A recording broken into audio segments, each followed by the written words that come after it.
sémiologie ou diagnostic de lésions du cuir chevelu. Merci Madame la ministre. Lumière s'il vous plaît.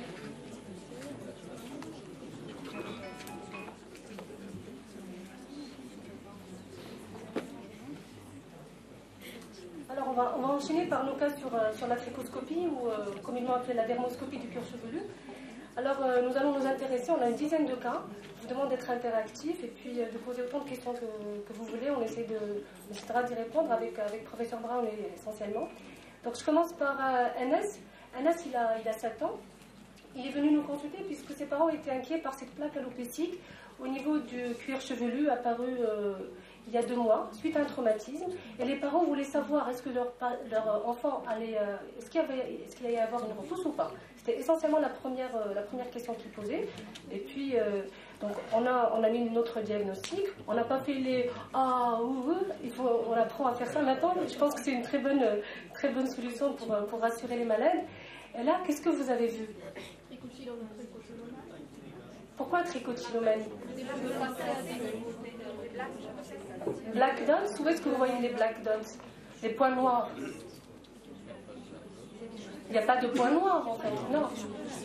On a des cheveux cassés, ils sont tous cassés, ils sont tous coupés avec un aspect qui est relativement similaire. Voilà. Hop. Vous allez tricher un peu, mais c'est pas grave. Alors, on a des cheveux qui sont coupés tous, ils sont sectionnés de manière assez régulière, d'accord. On voit que la chevelure elle est relativement bien respectée, puisqu'au niveau de tout orifice, en principe, il faut qu'on trouve deux ou trois follicules, c'est ce qu'on arrive à trouver essentiellement, 2 ou 3 cheveux. Et là, on voit des petits cheveux qui vont émerger. Et là, on a des tout petits poils, d'accord, des poils qui sont un peu assez fins. C'est pas une pelade, non. Non, c'est pas une pelade. On n'a pas les autres signes des pelades. Je vais vous montrer. Et puis là, on a un endroit où c'est relativement cicatriciel et on va voir que des petits cheveux qui vont repousser. D'accord? Ce qu'on a fait, bon, on va récapituler sur cette diapo. Donc, il y a des cheveux qui sont coupés. On a la chevelure qui est respectée avec des cheveux qui émergent par chaque follicule au niveau de 2 ou de 3. On a des cheveux fins. Mais par contre, on n'a pas trouvé les autres signes, ni de pelade, ni de teigne. Donc on n'a pas eu de squame, on n'a pas de points jaunes, on n'a pas de points noirâtres. Et on a retenu le diagnostic d'alopécie post-traumatique et on a redemandé à recontrôler le patient pour apprécier la repousse par la suite. Il faut attendre en fait qu'il y ait... Pardon? Non, c'était une alopécie post-traumatique parce qu'il y avait un traumatisme à ce niveau-là. D'accord? Un traumatisme, il était tombé, et, en fait, il y avait une petite blessure à ce niveau-là, mais il nous avait consulté qu'au stade de cette plaque. On peut évoquer même une trichotillomanie. Ça va avoir Oui, mais on a poussé l'interrogatoire et les parents étaient formels qui avaient essentiellement cet antécédent de traumatisme au niveau de cette zone-là. D'accord? On va avancer pour les autres cas. Et puis la localisation pour la trichotillomanie, c'est généralement des zones accessibles, mais aller sur la bosse crânienne et s'arracher comme ça. Mais c'est surtout l'antécédent de traumatisme qui nous a aussi orientés. Et puis on a pu préciser au patient qu'il va y avoir une repousse. Alors, la deuxième observation est celle de Khalid. Khalid, il a 27 ans, c'est un jeune marié, il vient de se marier. Et voilà, il se retrouve avec... Alors, il vient de se retrouver avec ces plaques. Alors, ces plaques depuis 5 mois. La femme qui vient... C'est la femme. C'est la famille de la femme, je ne sais pas, mais... Depuis 1 an. Ils ont été rompus. Les cheveux qui sont rompus. Alors, en mettant notre dermoscope, alors maintenant je vous invite à bien voir les images. Vous êtes tous très forts, vous savez que c'est un diagnostic de pelade, mais essayez surtout de retenir un peu l'aspect sémiologique dermoscopique. Alors, qu'est-ce que vous voyez? Des points jaunes, j'ai entendu ça? Oui. Alors, on en a ici, on a plusieurs points noirs, oui. Alors, on a des poils qui sont un peu plus fins à ce niveau-là par rapport aux cheveux normaux. D'accord? On a aussi on a fait une dermoscopie sur une autre région et on a vu ces espèces d'excoriation. Alors, nous, on a l'habitude de voir ça parce que c'est effectivement les scarifications. Mais je ne sais pas, vous, Monsieur Brown, est-ce que vous avez l'habitude de voir ça? Parce que chez nous, on met plein de traitements traditionnels, il y a plein de rumeurs, comme quoi il faut vraiment scarifier, faire sortir le sang, comme ça le patient va guérir. On sait que ça traumatise le poil et que finalement on garde une alopécie cicatricielle, et qu'en fait on ne rend pas du tout service aux malades. Vous en voyez? Non? Non, jamais. D'accord. Il faudrait qu'on envoie ça pour une publication peut-être? Oui? La cortisone à toutes les sources, oui, mais jamais de scarification. Avec une atrophie consécutive, mais jamais de scarification, absolument pas. Jamais. D'accord, d'accord. Alors, on récapitule tous ensemble pour la pelade. Donc, on a effectivement des points jaunâtres qui sont là. On a les points noirs qui sont des poils un peu cadavérisés. Et puis, on a des cheveux fins à ce niveau-là. D'accord? Notre troisième patiente, elle est célibataire par contre. Elle ne s'est pas mariée. Mais elle a 33 ans. Il faut qu'elle se marie. D'accord. Alors, célibataire, 33 ans, elle a cette alopécie depuis 2 ans.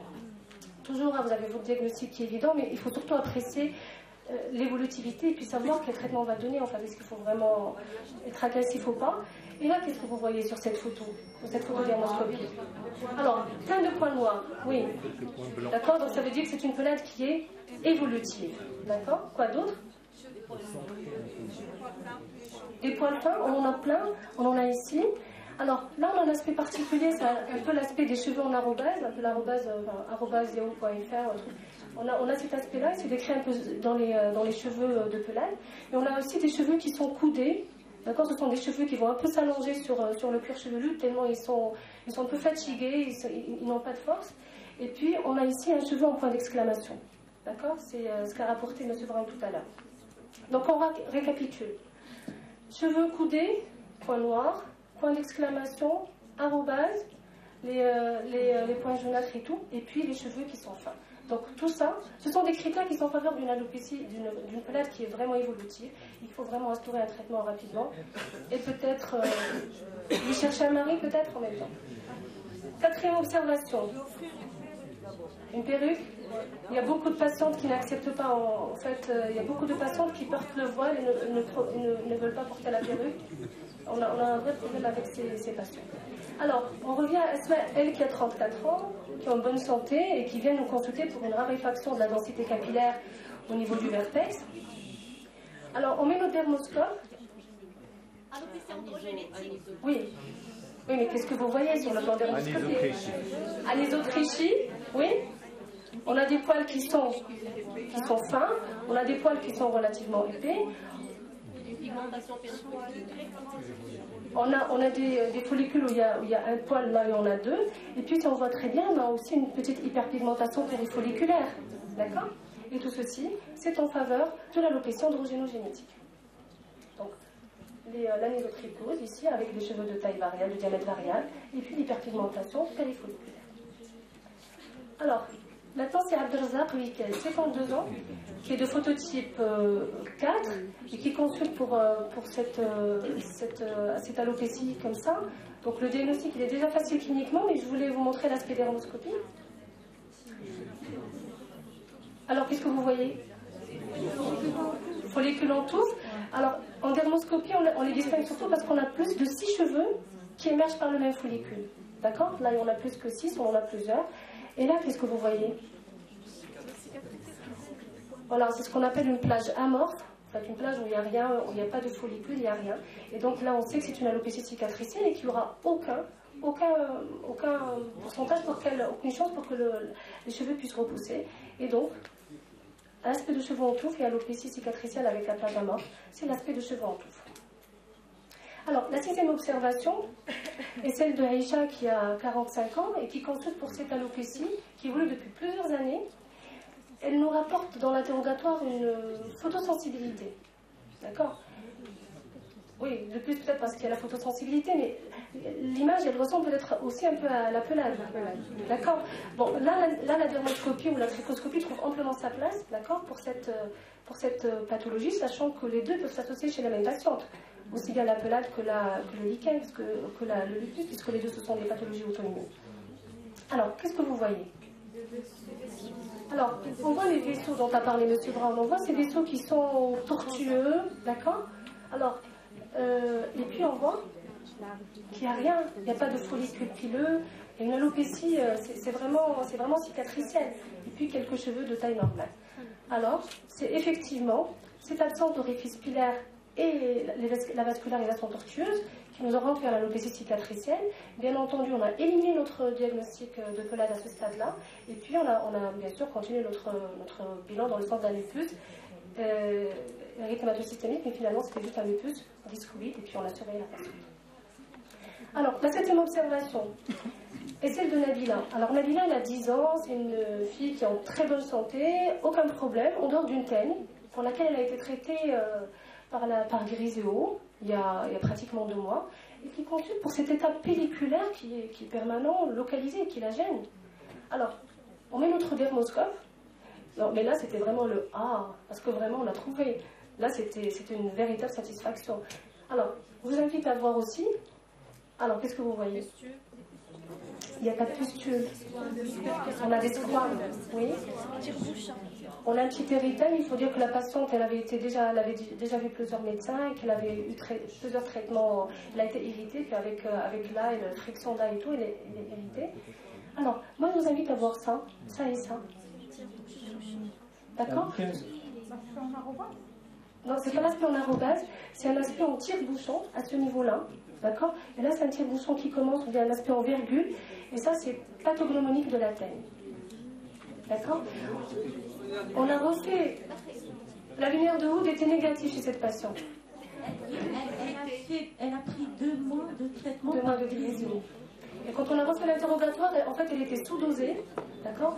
On n'a rien adapté les doses, en fait, on ne pouvait pas, il fallait soit attendre encore un peu de temps pour refaire notre prélèvement mycologique, mais comme elle était gênée, et puis on l'a traité à ce moment-là, et tout a disparu.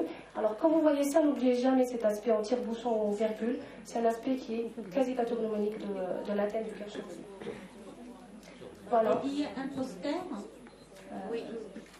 Il est très beau parce qu'il y a plusieurs lésions, plusieurs aspects en tire-bouchon, parce que l'autre patiente, en fait, elle n'a jamais été traitée auparavant pour teigne. D'accord? Je vous invite à le voir, c'est une patiente qui avait une sclérodermie systémique, et avec une alopécie... une jeune fille d'un niveau socio-économique très élevé, suivie pour sclérodermie systémique sous dépénicillamine. Et cortico, elle en a pris pas mal. Et elle consulte pour une plaque, mais c'est la moitié du cuir chevelu qui était dégarni. Elle a été traitée par des corticoïdes topiques. Et c'est très, très... Alors, la petite lésion en tire-bouchon, on en voit plein sur son cuir chevelu. Donc, c'est vraiment à retenir une fois pour toutes. Alors, n'hésitez pas à mettre vos dermoscopes sur les états squameux comme ça, surtout quand il y a une teigne. Après, il suffit juste de bien le nettoyer avec une solution hydroalcoolique. Par contre, pour la gale, la solution hydroalcoolique ne protège pas. Elle n'est pas suffisamment antiseptique pour détruire un peu le sarcome. Donc, quand on veut examiner une gale, il faut laver. Et après la teigne, c'est pas laver, il faut juste nettoyer avec la solution hydroalcoolique. Alors, la 8e observation est celle de Najia. Donc elle a 38 ans, elle est célibataire elle aussi. On a l'impression qu'elle est partie chez un mauvais coiffeur. N'est-ce pas, monsieur Strad? Un mauvais coiffeur, peut-être la syphilis, non? C'est vrai? Alors, elle a une alopécie en plaques depuis 4 mois. Alors, on a mis notre dermoscope. Alors, qu'est-ce que vous voyez? Les cheveux cassés au même niveau. On a des cheveux cassés, d'ailleurs on a une bonne densité capillaire, d'accord? Alors, mais tous les orifices sont pleins et tous les cheveux sont coupés à pratiquement la même longueur. Oui, d'accord? Et là, qu'est-ce qu'il y a? Inflammé, il y a des petites érosions, oui? Tylomanie ou Téménomanie. Effectivement, parce que la patiente, elle avait ses cheveux courts et puis ses érosions, ses traumatismes, la patiente, elle se rasait. Donc c'est effectivement une trichoténomanie. Quelle est la différence? Trichoténomanie, ça veut dire que le patient, il va provoquer, soit qu'il va se raser, d'accord, mais il va provoquer des lésions, ça va toucher pratiquement une plaque. Alors que la trichoténomanie, il tire avec, il essaie d'arracher. Des cheveux à des stades de croissance différents. Alors que là, c'est presque au même niveau, comme si on rasé le garçon. La neuvième observation, c'est une patiente qu'on vient de voir en début de semaine. Alors, Najla, 14 ans, elle consulte pour cette dépilation des cils, des sourcils, de cuir chevelu depuis 3 ans. Et elle rapporte une repousse puis une rechute. D'accord ? Alors, on a mis le dermoscope au niveau, enfin, ça c'est les photos cliniques, au niveau du cuir chevelu. Ça c'est les photos du visage, sachant qu'elle a mis un crayon pour masquer un peu. Alors, qu'est-ce que vous voyez par contre sur la photo du cuir chevelu? Des cheveux de longueur différente. Des cheveux en point d'exclamation. En point d'exclamation. Anisotrycose, madame Meslani? On a des cheveux fins, oui, c'est vrai. On a des cheveux qui sont relativement épais, petite anisotrycose. Mais surtout, on a des cheveux qui sont coupés à plusieurs. On a l'impression que les cheveux ont repoussé à des moments différents. D'accord? À des stades différents. Et là, c'est vraiment en faveur de la trichotillomanie.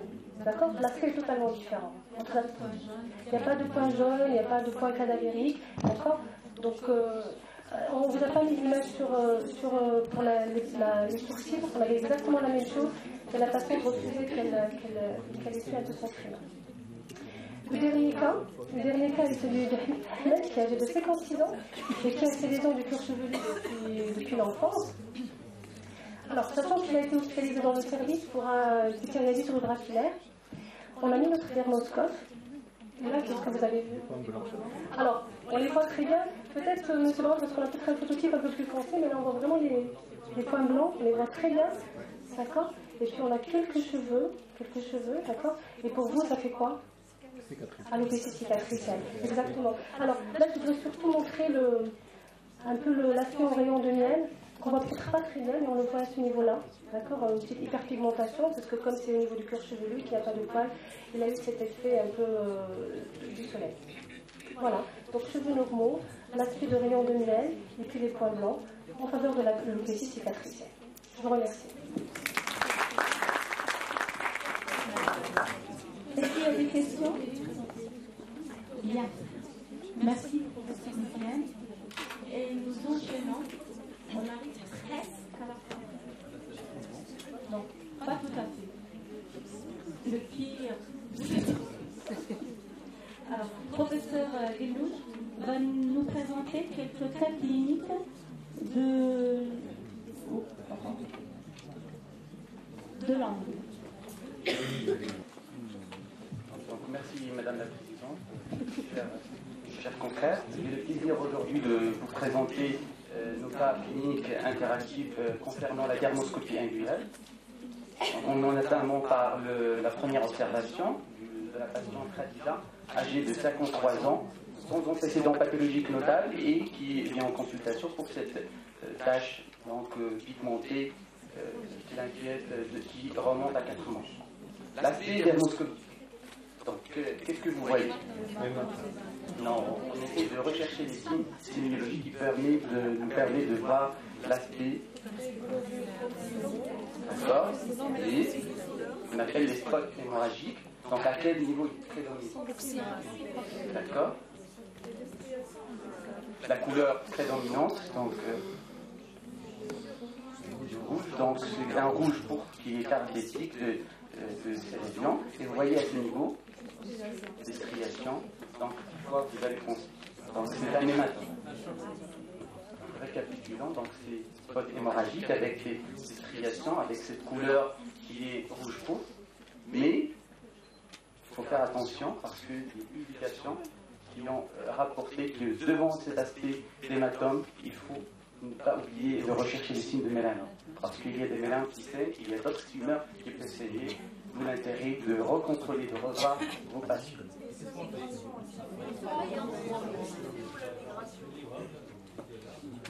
Donc la deuxième patiente concernant la patiente Malika de 67 ans, ayant commencé son diabète d'origine seule et qui présente cette bande mélanochique au niveau du deuxième orteil droit. Donc il y a un ion prototype. L'aspect dermoscopique. Quel est le patron que vous voyez? Donc tout d'abord on va... Donc est-ce que les lignes sont régulières? La couleur prédominante, c'est quoi? Brun. Vous ne voyez pas un dégradé ici. Le parallélisme, est-ce qu'il est respecté? D'accord. Et à ce niveau? C'est un pseudo-signe de Hutchinson. Donc c'était beaucoup plus une lésion. Donc la dermoscopie du corps libre. Vous voyez que la pigmentation est très au niveau de la totalité de la tablette. Et on a retenu devant cet aspect, on a retenu un aspect d'hyperplasie mélanocytarine. Donc un autre cas, concernant la patiente Nadia âgée de 60 ans, sans antécédent pathologique notable, ayant un phototype 4 et qui présente depuis un an cette bande mélanochique, qui vient consulter pour cette lésion. L'aspect dermoscopique. Qu'est-ce que vous voyez? La couleur prédominante, le fond, c'est un brun, d'accord, avec plus ou moins un dégradé, le brun. Les lignes sont mollissantes, elles sont parallèles, donc aussi bien en ce qui concerne leur épaisseur, leur espacement. Et qu'est-ce que vous voyez d'autre? Oui, au niveau de la cuticule, il y a des choses. Toujours il faut voir l'ensemble, la bande, et il n'y a pas d'envahissement de pigmentation du repli. D'accord. Qu'est-ce que vous voyez ici? Les hémorragies. D'accord. Cet aspect, on peut le voir chez les patients qui ont une activité manuelle donc, beaucoup plus importante. D'accord. Et à ce niveau, est-ce que vous arrivez à identifier cet aspect? Un aspect, on est à côté. La force grosse ici. Devant, on récapitule, c'est un patron brun régulier. Donc, c'était beaucoup plus en rapport avec une hyperplasie mélanocytarine. Mais il y a des études qui ont montré que même ce patron, il peut s'associer à des mélanomes, mais à un stade beaucoup plus précoce. D'accord? D'où l'intérêt de faire une surveillance. Non, c'est un aspect qu'on voit. Il n'y a pas un lien entre la pigmentation. À l'occasion, il y avait Non, on n'a pas biopsie, on a surveillé. On préconisait une surveillance étroite à 6 mois. Donc, notre patiente, Fatiha de 35 ans, donc, qui vient d'accoucher il y a 3 mois, et qui présente cette lésion pigmentée du repli proximal depuis l'âge de 10 ans. D'accord? Et qui vient depuis 3 mois, il constate cette bande mélanochique qui se développe en regard de cette lésion pigmentaire. Donc, on a vu avec notre thermoscope. Qu'est-ce que vous voyez comme patron? Donc, tout d'abord, on va commencer par la bande.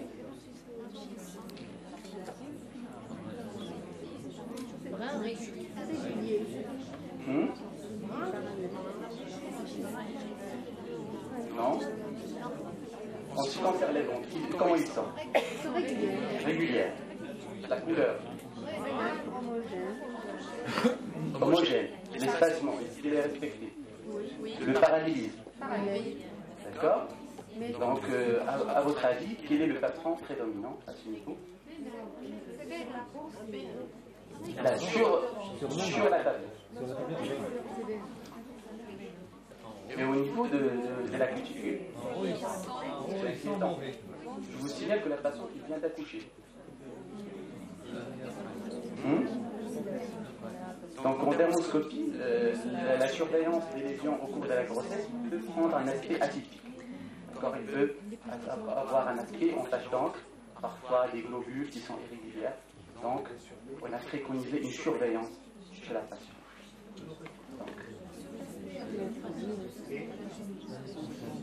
Non, il y a un dégradé de couleur.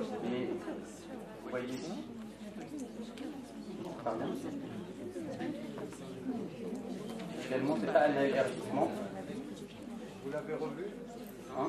Vous l'avez revu? Oui, c'est stationnaire. On a revu à 3 mois et à 6 mois. Oui. Non, j'ai pas. Donc, également la dermoscopie du bord libre, vous voyez la pigmentation, donc il peut vous orienter vers la localisation de la pigmentation au niveau de la matrice. Donc, vous voyez à quel niveau se localise la partie. Ouais. Donc ça témoigne que la pigmentation est au niveau de la matrice proximale. Donc on a conclu que c'était un névus atypique associé à une pigmentation gravique. Donc la patiente Rahma, âgée de 55 ans, suivie pour une leucémie myéloïde chronique sous hydroxyurie depuis 1 an, et depuis 2 mois après l'instauration de son traitement, il a développé cette pigmentation concernant l'ensemble des angles des orteils. Donc un fort grossissement et l'aspect dermoscopique. Quoi vous allez penser? Est-ce qu'il y a un patron particulier? Ça va être le secondaire visuel. Non, en ce qui concerne la description dermoscopique. Les bandes, comment ils sont régulières, la parallélisme et l'espacement, la couleur prédominante.